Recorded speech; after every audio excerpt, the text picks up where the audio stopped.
जय हिंद। एक बार फिर से आप सभी का तहे दिल से हार्दिक स्वागत है exam Guruji by Arvind sir YouTube channel में। मेरे प्यारे भाई, यूपी पुलिस भर्ती 2022 अगर आप असिस्टेंट ऑपरेटर, हेड ऑपरेटर या रेडियो ऑपरेटर की तैयारी कर रहे हैं तो आपके लिए सिलेक्शन वाली प्रैक्टिस क्लास स्टार्ट हो चुकी है। माय डियर फ्रेंड्स, इस क्लास में हम जीके प्लस साइंस के क्वेश्चंस को कवर करने वाले हैं और ये हमारी क्लास नंबर गाइस 80 है। इसके पहले हमने 79 तक अच्छे से कंप्लीट कर लिया है।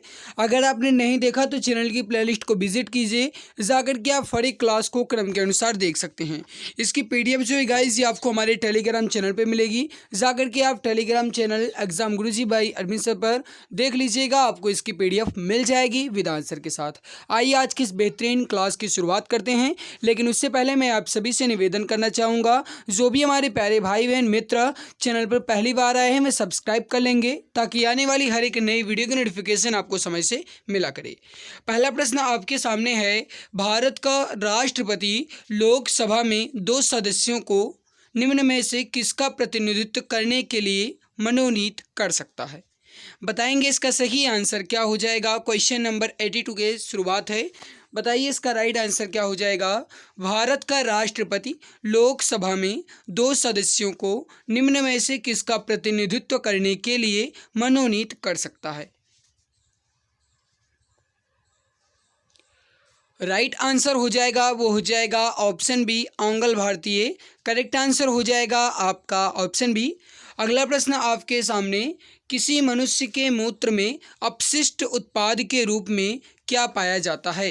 क्वेश्चन नंबर 83 का आंसर आप बताएंगे, किसी भी मनुष्य के मूत्र में अपशिष्ट उत्पाद के रूप में क्या पाया जाता है? गाइस देखो, सबसे पहले हम जीके के क्वेश्चंस को कवर करेंगे एंड देन हम फिजिक्स यानी कि साइंस के क्वेश्चंस को कवर करेंगे। तो गाइस आपकी क्लास थोड़ी लंबी हो सकती है क्योंकि हम जीके के लगभग 60 क्वेश्चन कवर करते हैं और साइंस के लगभग 20 क्वेश्चन कवर करते हैं। तो गाइस आपका लगभग 80 तक क्वेश्चन हो जाएगा, तो इसीलिए हो सकता है कि क्लास थोड़ी लंबी हो जाए, तो इसको आप मैनेज कर लीजिएगा। किसी भी मनुष्य के मूत्र में अपशिष्ट उत्पाद के रूप में गाइस यूरिया मिलता है, ऑप्शन बी बिल्कुल राइट हो जाएगा। अगला प्रश्न आपके सामने, भारत छोड़ो आंदोलन कहां से प्रारंभ हुआ था? भारत छोड़ो आंदोलन जो है ये कहाँ से प्रारंभ हुआ था, ये प्रश्न आपसे पूछ रहा है। राइट आंसर हो जाएगा वो हो जाएगा महाराष्ट्र, मुंबई से। ऑप्शन डी यहाँ पर राइट हो जाएगा। जो भी डियर प्यारे भाई मित्र ऑप्शन डी बम्बई या मुंबई बता रहे हैं, बिल्कुल सही आंसर हो जाएगा, बिल्कुल राइट आंसर हो जाएगा। अगला प्रश्न आपके सामने, निम्नलिखित में से कौन सा प्रधानमंत्री फसल बीमा योजना का उद्देश्य नहीं है? आपको यहाँ पर ये बताना है कि इसमें कौन सा प्रधानमंत्री फसल बीमा योजना का उद्देश्य नहीं है, यानी PMFBY का यहाँ पर गाइस जो उद्देश्य है, पर्पज है, वो कौन सा नहीं है। बताएंगे इसका राइट आंसर क्या हो जाएगा। 85 का आंसर आप बताइए। पहला ऑप्शन देखो, किसानों की खेती में रुचि बनाए रखने के प्रयास एवं उन्हें अस्थायी आमदनी उपलब्ध कराना, ये गाइस प्रधानमंत्री फसल बीमा योजना का उद्देश्य है। दूसरा है, किसानों को कृषि में आधुनिक पद्धतियों को अपनाने के लिए प्रोत्साहित करना, ये भी है। प्राकृतिक आपदा, कीड़े और रोग की वजह से सरकार द्वारा अधिसूचित फसलों में हुए नुकसान की स्थिति में किसानों को बीमा कवर और वित्तीय सहायता प्रदान करना या देना, ये भी सही है। किसानों को बीज, रासायनिक खाद तथा सिंचाई व्यवस्था उपलब्ध करना, ये गाइस बिल्कुल गलत है। ऑप्शन डी यहाँ पर आपका गलत हो जाएगा। अगला प्रश्न आपके सामने, BIT का पूर्ण रूप क्या है? इसका आंसर आप बताएंगे। BIT का पूर्ण रूप क्या है? जल्दी जल्दी आंसर देने की कोशिश कीजिए मेरे प्यारे भाई, सही आंसर क्या हो जाएगा। ध्यान दीजिएगा, BIT का पूर्ण रूप है वो है बाइनरी डिजिट। करेक्ट हो जाएगा यहाँ पर आपका ऑप्शन बी। जो भी डियर प्यारे भाई मित्र ऑप्शन बी बाइनरी डिजिट बता रहे हैं, बिल्कुल सही हो जाएगा। अगला प्रश्न आपके सामने, विश्व वन्य प्राणी दिवस कब मनाया जाता है? विश्व वन्य प्राणी दिवस जो है ये कब मनाया जाता है, इसका आंसर आप बताएंगे। एंड ये क्वेश्चन एग्जाम के पॉइंट ऑफ व्यू से इम्पोर्टेंट है। सो गाइस, अगर आप इसका स्क्रीनशॉट लेना चाहते हैं तो स्क्रीनशॉट ले सकते हैं, अदरवाइज आप पेन डाउन कर लें तो सबसे अच्छी बात है। विश्व वन्य प्राणी दिवस जो है ये कब मनाया जाता है माय डियर फ्रेंड्स, याद रखिएगा कब मनाया जाता है, 6 अक्टूबर को। राइट हो जाएगा यहाँ पर आपका ऑप्शन बी 6 अक्टूबर। जो भी हमारे प्यारे भाई मित्र ऑप्शन बी बता रहे हैं बिल्कुल सही आंसर, राइट आंसर आपका हो जाएगा। अगला प्रश्न आपके सामने, 2011 की जनगणना के अनुसार उत्तर प्रदेश के किस जिले में जनसंख्या घनत्व सबसे अधिक है। 2011 की जनगणना के अनुसार उत्तर प्रदेश के किस जिले में जनसंख्या घनत्व सबसे अधिक है। इसका राइट आंसर हो जाएगा वो हो जाएगा गाजियाबाद, करेक्ट आंसर हो जाएगा यहाँ पर ऑप्शन सी। अगला प्रश्न आपके सामने, उत्तर प्रदेश के निम्नलिखित जिलों का उत्तर से दक्षिण में सही अनुक्रम क्या है। यानी उत्तर से दक्षिण की ओर गाइस जो जिले हैं वो गाइस सही अनुक्रम क्या है आपको ये बताना है। क्वेश्चन नंबर 89 का राइट आंसर क्या हो जाएगा। देखो गाइस, उत्तर से दक्षिण की बात कर रहा है, सबसे उत्तर में है वो है सिद्धार्थ नगर, और उसके बाद है guys Sant Kabir Nagar, and then है अम्बेडकर नगर, और उसके बाद है संत रविदास नगर। मतलब पहले सिद्धार्थ नगर, उसके बाद संत कबीर नगर, उसके बाद अम्बेडकर नगर, और उसके बाद संत रविदास नगर। राइट हो जाएगा आपका ऑप्शन बी।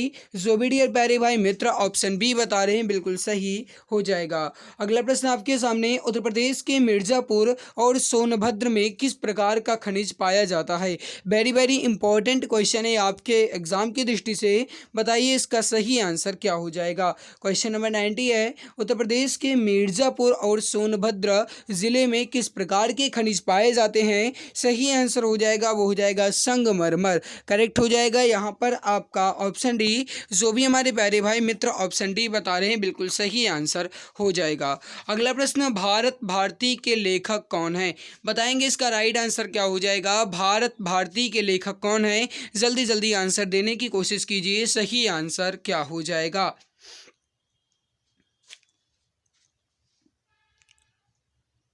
राइट आंसर हो जाएगा वो हो जाएगा भारत भारती के लेखक हैं मैथिली शरण गुप्त। राइट हो जाएगा आपका ऑप्शन सी। जो भी हमारे प्यारे भाई मित्र option number C Maithili Sharan Gupt बता रहे हैं बिल्कुल सही आंसर हो जाएगा। अगला प्रश्न आपके सामने, निम्नलिखित युग्मों में कौन सुमेलित नहीं है। इसका आंसर आप बताएंगे। क्वेश्चन नंबर 92, फटाफट आंसर दीजिए। पहला ऑप्शन देखो, अमीर खुसरो गाइस एटा से संबंधित हैं, बिल्कुल सही है। मिर्ज़ा गालिब आगरा से संबंधित हैं, ये भी सही है। जोश जो है मलिहाबाद से संबंधित हैं, ये भी सही है। राम प्रसाद बिस्मिल का संबंध प्रयागराज से, बिल्कुल गलत। राइट हो जाएगा यहाँ पर आपका ऑप्शन डी। अगला प्रश्न आपके सामने, निम्नलिखित में से कौन सा जिला जौनपुर जिले को स्पर्श नहीं करता है। राइट हो जाएगा क्वेश्चन नंबर 93 का। जो भी हमारे प्यारे भाई मित्र बता रहे हैं अम्बेडकर नगर, करेक्ट हो जाएगा ऑप्शन डी। अगला प्रश्न आपके सामने, सुरहा ताल पक्षी विहार जो है ये कहाँ पर स्थित है। सुरहा ताल पक्षी विहार जो है ये कहाँ पर स्थित है, इसका आंसर आप बताएंगे। राइट आंसर क्या हो जाएगा, जल्दी से जल्दी आंसर देने की कोशिश कीजिए हमारे प्यारे भाई। सही आंसर क्या हो जाएगा, क्वेश्चन नंबर 94 राइट हो जाएगा यहाँ पर आपका वो हो जाएगा सुरहताल पक्षी विहार जो है गाइस ये है बलिया जिले में। कहाँ पर है, बलिया जिले में है। राइट आंसर हो जाएगा आपका ऑप्शन सी। जो भी हमारे डियर प्यारे भाई ऑप्शन सी बता रहे हैं बिल्कुल सही आंसर हो जाएगा। नेक्स्ट क्वेश्चन आपके सामने, विश्व स्वास्थ्य संगठन यानी वर्ल्ड हेल्थ ऑर्गेनाइजेशन या WHO का मुख्यालय कहाँ पर है, इसका हेड क्वार्टर कहाँ पर है। Very very important question for exam my dear friends. चाहें तो आप इसको पेन डाउन कर लें या स्क्रीनशॉट ले लें। स्क्रीनशॉट लेने के बाद अपने नोट्स में ज़रूर लिख लीजिएगा क्योंकि इस तरीके के क्वेश्चन आपके एग्जाम में ज़रूर देखने को मिलते हैं। विश्व स्वास्थ्य संगठन का मुख्यालय कहाँ पर है, हेड क्वार्टर कहाँ पर है, ये प्रश्न आपसे पूछ रहा है। सही आंसर हो जाएगा जो भी हमारे प्यारे भाई मित्र बता रहे हैं कि जेनेवा में, करेक्ट हो जाएगा आपका ऑप्शन ए, बिल्कुल सही हो जाएगा। नेक्स्ट है कि मानस राष्ट्रीय उद्यान किस राज्य में है। मानस राष्ट्रीय उद्यान जो है यह किस राज्य में है, इसका आंसर आप बताएंगे। क्वेश्चन नंबर 97 ध्यान दीजिएगा मेरे प्यारे भाई। मानस राष्ट्रीय उद्यान जो है यह असम में, करेक्ट हो जाएगा यहाँ पर आपका ऑप्शन सी। जो भी हमारे प्यारे भाई मित्र ऑप्शन सी बता रहे हैं बिल्कुल सही हो जाएगा। नेक्स्ट है कि भारत की संसद में निम्नलिखित में क्या शामिल है। Very very important question for exam, जल्दी जल्दी आंसर दीजिए। भारत की संसद में क्या शामिल है। देखो गाइस, भारत की जो संसद है इसमें गाइस राज्यसभा है, लोकसभा है और राष्ट्रपति भी हैं। क्या क्या है, राष्ट्रपति भी है, लोकसभा भी है और राज्यसभा भी है। That means option D. जो भी डियर प्यारे भाई मित्र ऑप्शन डी बता रहे हैं, बिल्कुल सही आंसर हो जाएगा। नेक्स्ट क्वेश्चन आपके सामने, स्टेनलेस स्टील जो है यह किसकी एक मिश्र धातु है। वेरी वेरी इंपॉर्टेंट क्वेश्चन है, बताइए इसका राइट आंसर क्या हो जाएगा। स्टेनलेस स्टील किसकी एक मिश्र धातु है। राइट हो जाएगा यहाँ पर आपका। जो भी हमारे प्यारे भाई मित्र बता रहे हैं कि स्टेनलेस स्टील जो है इसमें लोहा, क्रोमियम और कार्बन का मिश्रण किया जाता है और उसके बाद स्टेनलेस स्टील मिलती है। तो जो भी हमारे प्यारे भाई मित्र यहाँ पर बता रहे हैं ऑप्शन डी बिल्कुल करेक्ट हो जाएगा। परफेक्ट आंसर हो जाएगा आपका ऑप्शन नंबर डी।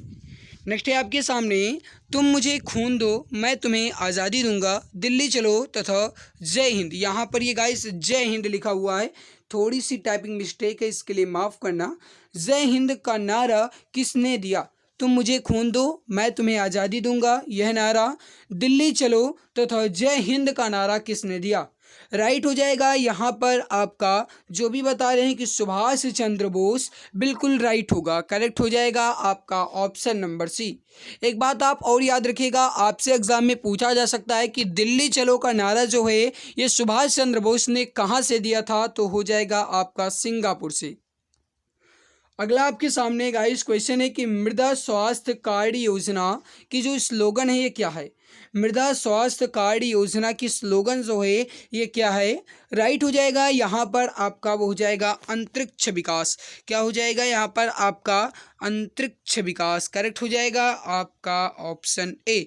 अगला कि जब पॉइंटर डैश पर पोजीशन किया जाता है तब इसका आकार हाथ जैसा हो जाता है। तो देखो गाइस, जब पॉइंटर जो है ये किस पर पोजीशन किया जाता है, जब पॉइंटर हाइपरलिंक पर पोजीशन किया जाता है तब इसका आकार जो है ये हाथ जैसा हो जाता है। राइट हो जाएगा आपका ऑप्शन बी। नेक्स्ट है आपके सामने गाइस, निम्नलिखित युग्मों में से कौन सा सही सुमेलित नहीं है। देखो गाइस, मैं एक्सप्लेन नहीं कर पा रहा हूँ, कारण सभी समझते हो कि हमारे पास टाइम बहुत ही कम रहता है, मैं किसी तरीके से ही आपकी क्लासेस ही लेता हूँ। तो गाइस मैं ज़्यादा एक्सप्लेन नहीं करता हूँ, आपके जीके क्वेश्चंस कवर करवाता हूँ, साइंस क्वेश्चन कवर करवाता हूँ।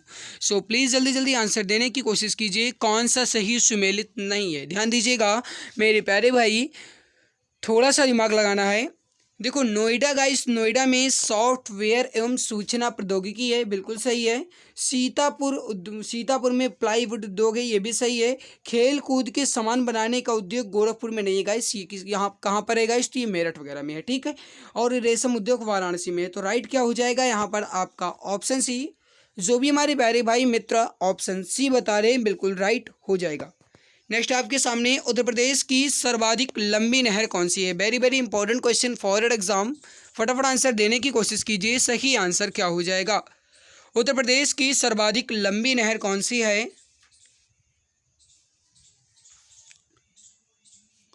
राइट हो जाएगा यहाँ पर आपका, वो हो जाएगा ऑप्शन सी। जो भी मित्र यहाँ पर बता रहे हैं शारदा नहर, बिल्कुल सही आंसर हो जाएगा। अगला प्रश्न आपके सामने, राजशांसी अंतर्राष्ट्रीय हवाई अड्डा कहाँ है। राजशांसी अंतर्राष्ट्रीय हवाई अड्डा कहाँ है, इसका आंसर आपको बताना है। जल्दी जल्दी आंसर देने की कोशिश कीजिए, सही आंसर क्या हो जाएगा। राइट हो जाएगा क्वेश्चन नंबर 106 का, वो हो जाएगा अमृतसर में, ऑप्शन सी बिल्कुल करेक्ट हो जाएगा। ग्राम पंचायत के निर्वाचित प्रतिनिधियों का कार्यकाल कितना होता है। वैसे तो आप इसका आंसर जानते ही होंगे, ग्राम पंचायत जैसे कहा जाएगा इस ग्राम के प्रधान होते हैं या नगर पालिका के अध्यक्ष होते हैं, इन सभी का गाइस जो कार्यकाल होता है ये होता है मात्र 5 वर्ष का। राइट हो जाएगा आपका ऑप्शन ए। जो भी डियर प्यारे भाई मित्र ऑप्शन ए बता रहे हैं, बिल्कुल सही आंसर हो जाएगा। नेक्स्ट आपके सामने, महात्मा गांधी के चंपारण सत्याग्रह का किसने विरोध किया था। Very very important question for exam, फटाफट आंसर देने की कोशिश कीजिए, सही आंसर क्या हो जाएगा। एंड माय डियर फ्रेंड्स, मैं आप सभी से रिक्वेस्ट करना चाहूँगा, अगर आपने अभी तक क्लास को लाइक नहीं किया है तो एक बार सभी मित्र जिन्होंने अभी तक क्लास को लाइक नहीं किया है वो एक बार दिल की गहराई से क्लास को लाइक ज़रूर कर देंगे। एंड जो भी प्यारे भाई मित्र चैनल पर पहली बार विजिट किए हैं वह सब्सक्राइब कर लेंगे ताकि आने वाली हर एक नई क्लास की नोटिफिकेशन आपको समय से मिला करे। तो प्लीज़ अगर आप चैनल पर पहली बार आए हैं तो सब्सक्राइब कर लीजिएगा। नीचे एक लाल कलर का सब्सक्राइब बटन दिख रहा है आपको, उसको दबा करके आप गाइस सदस्यता ले लीजिए। बगल में बेल नोटिफिकेशन आएगा, उसको आप दबा दीजिएगा तो आपको बेनिफिट मिलता रहेगा। अगर आपने क्लास को लाइक नहीं किया तो प्लीज़ लाइक ज़रूर कीजिए, क्योंकि आपके एक लाइक से हमें मोटिवेशन मिलता है, हमें ऊर्जा मिलती है ताकि हम आपको और बेहतर से बेहतर क्लासेस प्रोवाइड करा पाएँ। तो प्लीज़ आप क्लास को ज़्यादा से ज़्यादा लाइक एंड शेयर करें। महात्मा गांधी के चंपारण सत्याग्रह का विरोध जो है ये किसने किया, ये क्वेश्चन आपसे पूछ रहा है। राइट हो जाएगा वो हो जाएगा एनजी रंगा ने। राइट हो जाएगा आपका ऑप्शन बी। नेक्स्ट ही आपके सामने, केंद्र सरकार की ओर से भारत में नोट मुद्रा जारी करने का अधिकार किसके पास है, बताएंगे इसका राइट आंसर क्या हो जाएगा। केंद्र सरकार की ओर से भारत में नोट मुद्रा जारी करने का अधिकार किसके पास है, राइट हो जाएगा आपका भारतीय रिजर्व बैंक के पास है, आरबीआई के पास है। स्थापना इसकी 1 अप्रैल 1935 को हुई थी, ये भी आप याद रखिएगा। मुख्यालय इसका मुंबई में है, ये गाइस आप तीनों याद रखिएगा। इसके अलावा गाइस ध्यान रखिएगा, सिक्का अगर कहा जाए तो गाइस वो है वित्त मंत्रालय। नेक्स्ट है आपके सामने, विंडोज 95, विंडोज 98 और विंडोज एनटी को और किस नाम से जानते हैं, राइट हो जाएगा यहाँ पर आपका उसे जानते हैं ऑपरेटिंग सिस्टम्स के नाम से। नेक्स्ट है आपके सामने, बुद्ध ने अपने जीवन की अंतिम वर्षा ऋतु कहाँ पर बिताई थी, या कहा जाए मेरे प्यारे भाई कि महात्मा बुद्ध ने अपने अंतिम गाइस जो दिन हुए उन्होंने अपनी जो गाइस वर्षा ऋतु है, वर्षा थी, ये कहाँ पर बिताई थी, राइट हो जाएगा इसका आपका वो हो जाएगा वैशाली में। ये आंसर आपका राइट हो जाएगा। ध्यान दीजिएगा, अगर आपसे ये प्रश्न पूछा जाता है कि बुद्ध ने अपने जीवन के अंतिम दिन कहाँ पर गुजारे तो गाइस आप कहेंगे कुशीनगर में, लेकिन अगर ये प्रश्न पूछा जाता है कि बुद्ध ने अपने जीवन की अंतिम वर्षा ऋतु कहाँ पर बिताई तो मेरे प्यारे भाई उन्होंने वैशाली में। अगला प्रश्न आपके सामने, सिपकिला दर्रा हिमालय की किस घाटी में स्थित है, very very important question exam की दृष्टि से, बताएंगे सिपकिला दर्रा हिमालय की किस घाटी में है,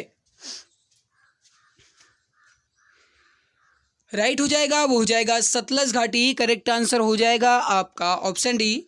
अगला प्रश्न आपके सामने, भारत में संसद द्वारा बंधुआ मजदूरी को प्रतिबंधित करने वाला अधिनियम पारित किया गया था, और ये जो अधिनियम है ये कब पारित किया गया, उस वर्ष का आप यहाँ पर आंसर बताएंगे, राइट हो जाएगा आपका वो हो जाएगा वर्ष 1976 में भारत में संसद द्वारा बंधुआ मजदूरी को प्रतिबंधित करने का एक अधिनियम पारित किया गया था, कब तो वर्ष 1976, राइट हो जाएगा आपका वो हो जाएगा यहाँ पर ऑप्शन बी। जो भी डियर प्यारे भाई मित्र ऑप्शन बी बता रहे हैं बिल्कुल सही हो जाएगा।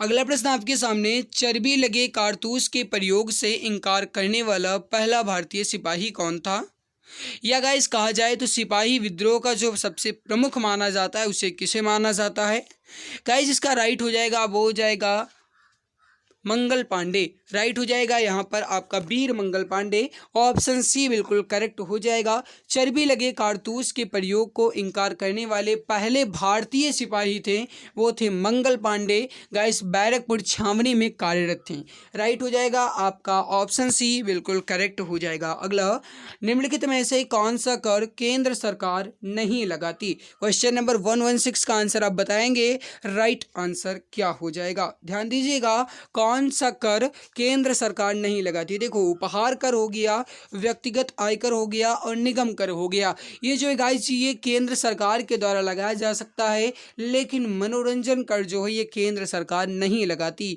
राइट हो जाएगा यहाँ पर आपका ऑप्शन सी।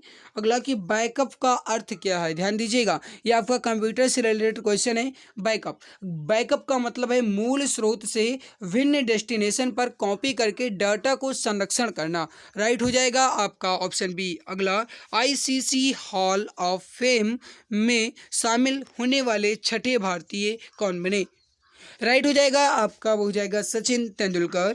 अगला प्रश्न आपके सामने, सी ऑफ ट्रैंक्विलिटी यानी शांति का सागर कहाँ पर है?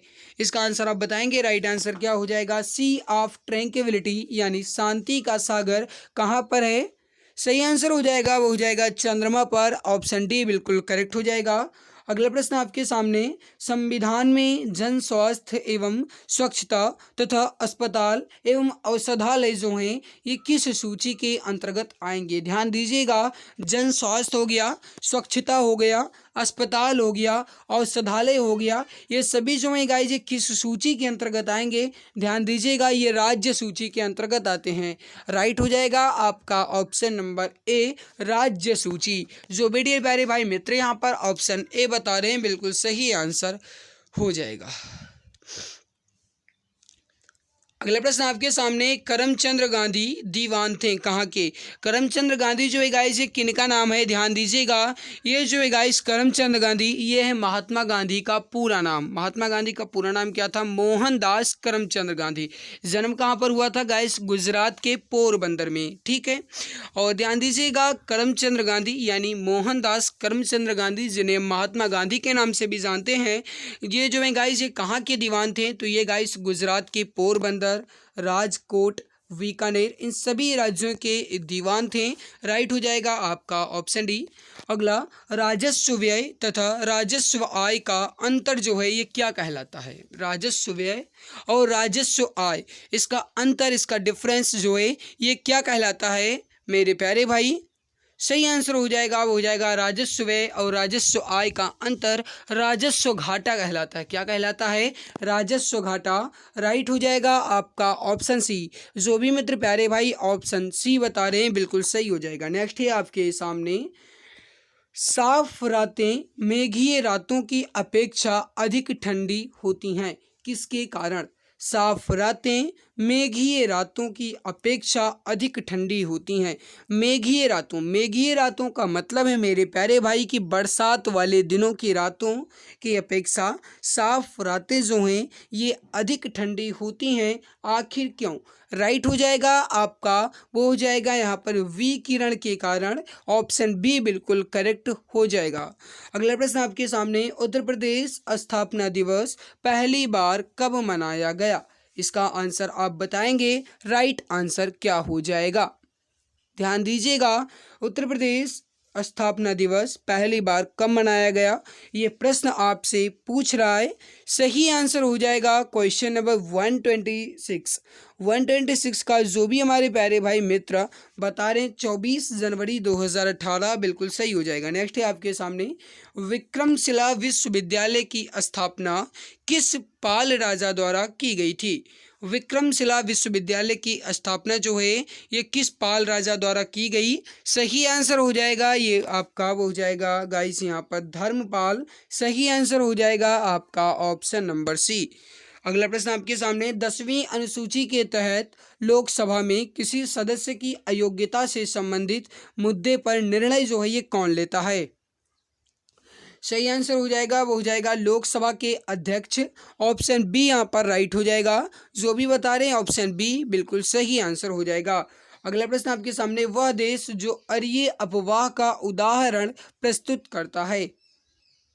क्वेश्चन नंबर 129, वह देश जो अरीय अफवाह का उदाहरण प्रस्तुत करता है वो है श्रीलंका। ऑप्शन सी बिल्कुल करेक्ट हो जाएगा। नेक्स्ट है आपके सामने, भारत की प्रभुता, एकता और अखंडता की रक्षा करें और उसे अक्षुण्ण करें यानी अक्षुण्ण रखें, ये उपबंध जो है ये किस में किया गया है? थोड़ा सा एक बार फिर से सुनिए। भारत की प्रभुता, एकता और अखंडता की रक्षा करें और उसे अक्षुण्ण रखें, यह उपबंध जो है ये किस में किया गया?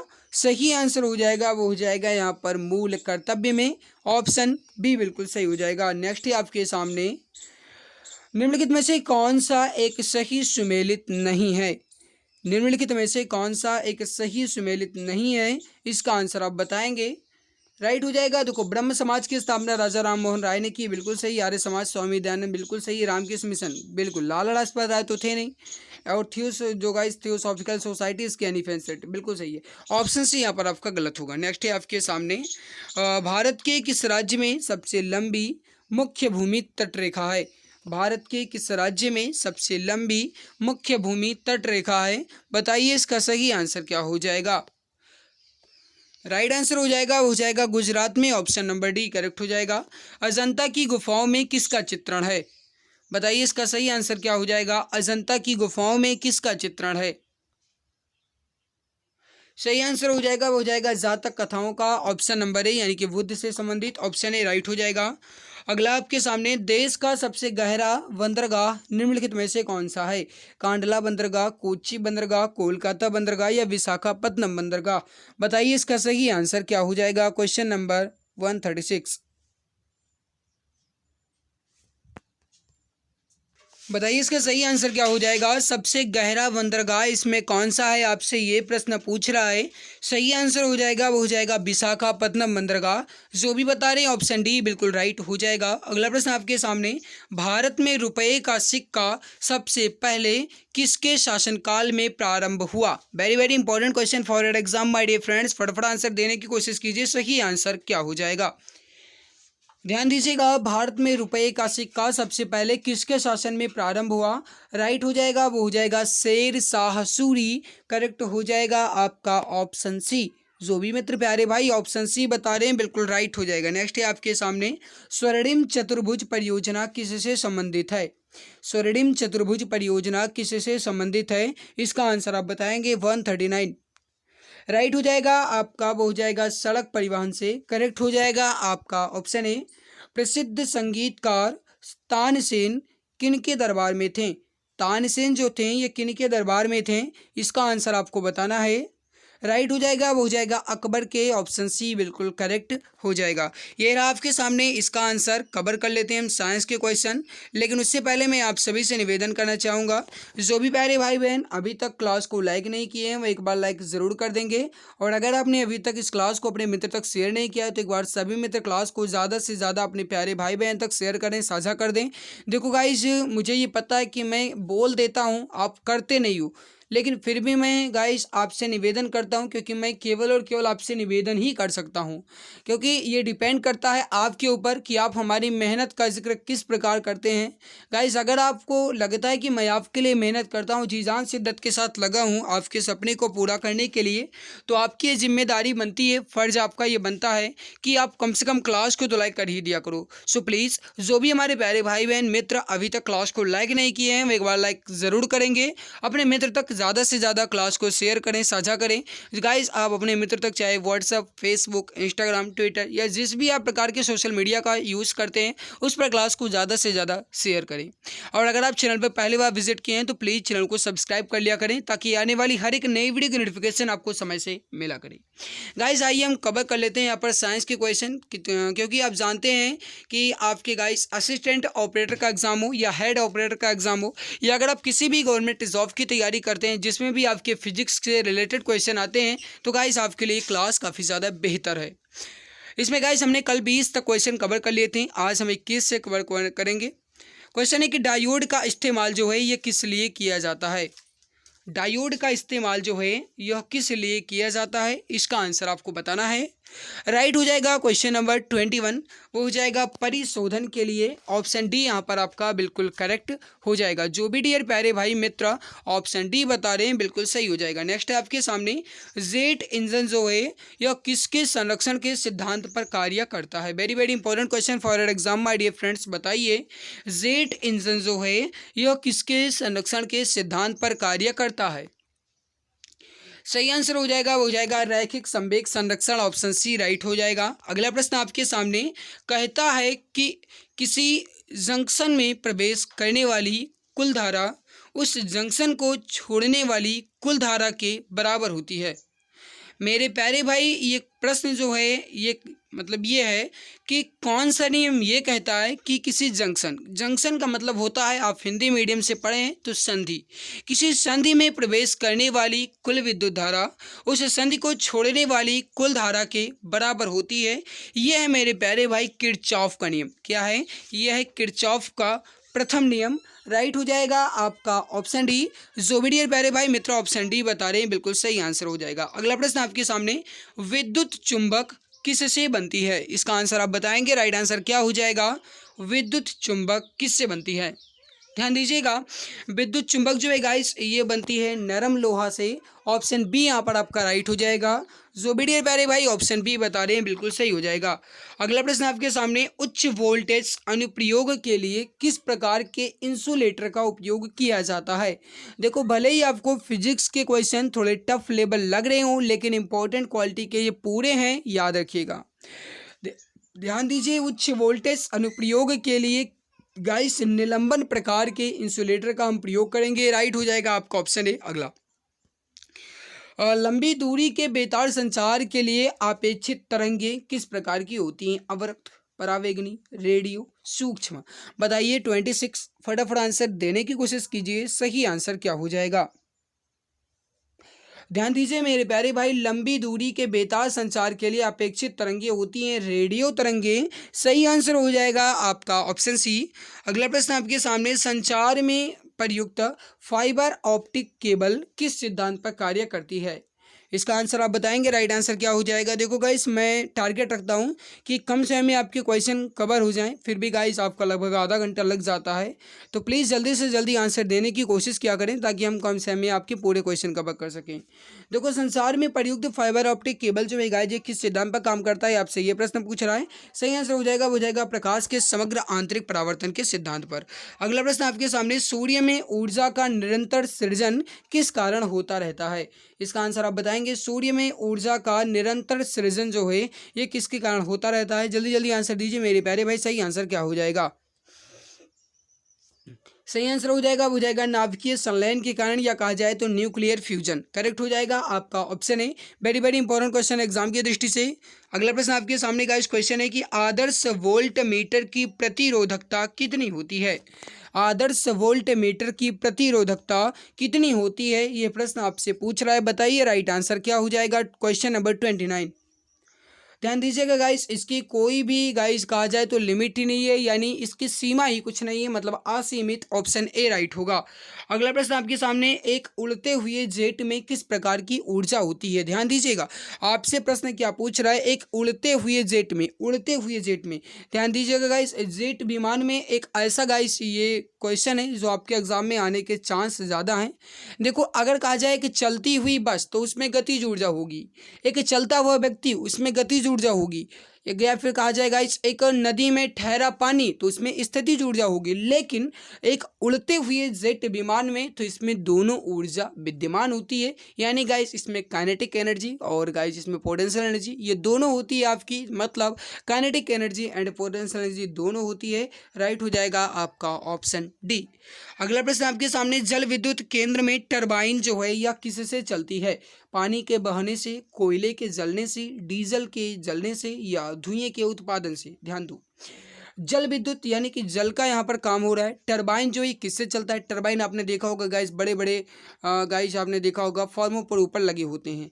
ठीक है, तो जल विद्युत केंद्र में जो टरबाइन होता है मेरे प्यारे भाई ये पानी के बहने से चलता है। राइट हो जाएगा आपका ऑप्शन ए। अगला प्रश्न आपके सामने, निम्नलिखित में से कौन सा विद्युत चुंबकीय तरंगों का गुण नहीं है? अब थोड़ा सा दिमाग लगाओ, इसके लिए 5-6 सेकंड का समय लो और आंसर दो। 32।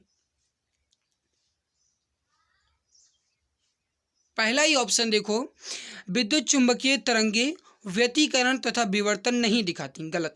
ये देखो गाइस, विद्युत चुंबकीय तरंगे जो होती हैं ये व्यतिकरण भी दिखाती हैं और विवर्तन भी दिखाती हैं, मतलब ऑप्शन ए ही यहाँ पर गलत हो जाएगा। तो ऑप्शन ए यहाँ पर राइट होगा। विद्युत चुंबकीय क्षेत्र एक दूसरे के लंब रूप होते हैं, बिल्कुल सही लिखा गया है। विद्युत चुंबकीय तरंगे अनुप्रस्थ तरंगे होती हैं, बिल्कुल सही लिखा गया है। विद्युत चुंबकीय तरंगों को आगे बढ़ने के लिए किसी माध्यम की आवश्यकता नहीं होती, ये भी सही है, मतलब ऑप्शन ए यहाँ पर राइट हो जाएगा। नेक्स्ट है, विषम मिश्रण से लोहे की परत को किस तकनीक से पृथक किया जा सकता है? Very very important question. विषम मिश्रण, विषम मिश्रण का मतलब ये हुआ मेरे प्यारे भाई कि लोहे के चूर्ण में अगर किसी अन्य धातु का चूर्ण मिला दिया जाता है तो उसे हम कैसे अलग करेंगे, यह प्रश्न आपसे पूछ रहा है। राइट हो जाएगा यहाँ पर आपका वो हो जाएगा गाइस चुंबकीकरण के कारण, चुंबक की सहायता से हम उसे अलग कर सकते हैं। राइट हो जाएगा आपका ऑप्शन बी। अगला प्रश्न आपके सामने, निम्नलिखित में से किसका उपयोग व्यापक रूप से अर्धचालक चिप बनाने में किया जाता है। अर्धचालक चिप बनाने में, सेमीकंडक्टर चिप बनाने में किया जाता है, ये प्रश्न पूछ रहा है।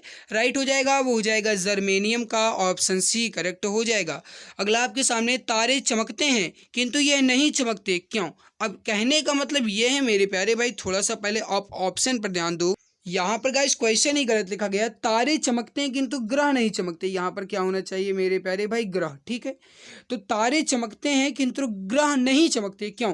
क्योंकि गाइस आप सभी जानते हो कि तारे तो चमकते हैं, सभी जानते हो, लेकिन ग्रह जो है गाइस ये इसलिए नहीं चमकते क्योंकि पृथ्वी के करीब हैं और इसीलिए उनमें अधिक प्रकाश जो है ये मिल नहीं पाता, सूर्य से प्रकाश अधिक नहीं मिल पाता। और जब प्रकाश नहीं मिलेगा तो प्रबलता में ये छोटे परिवर्तन में होते हुए भी नजर नहीं दिखाई देते, है ना।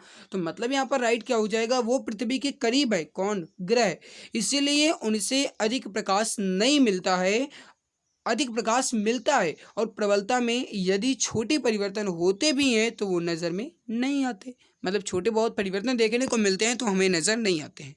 अगला आपके सामने, पी तथा एन प्रकार के दो अर्धचालक जब संपर्क में लाए जाते हैं तो जो पी एन संधि बनते हैं वो किस रूप में कार्य करते हैं भैया, वो किस रूप में कार्य करते हैं, दृष्टकारी के रूप में। राइट क्या होगा आपका ऑप्शन सी। अगला देखो, किसी लेजर या नियॉन लेजर में सभी परमाणु प्रकाश तरंगे उत्सर्जित करते हैं, किस आवृत्ति के, किस आयाम के, किस कला या किस प्रकार के। ऑप्शन को देखने के बाद आंसर दो।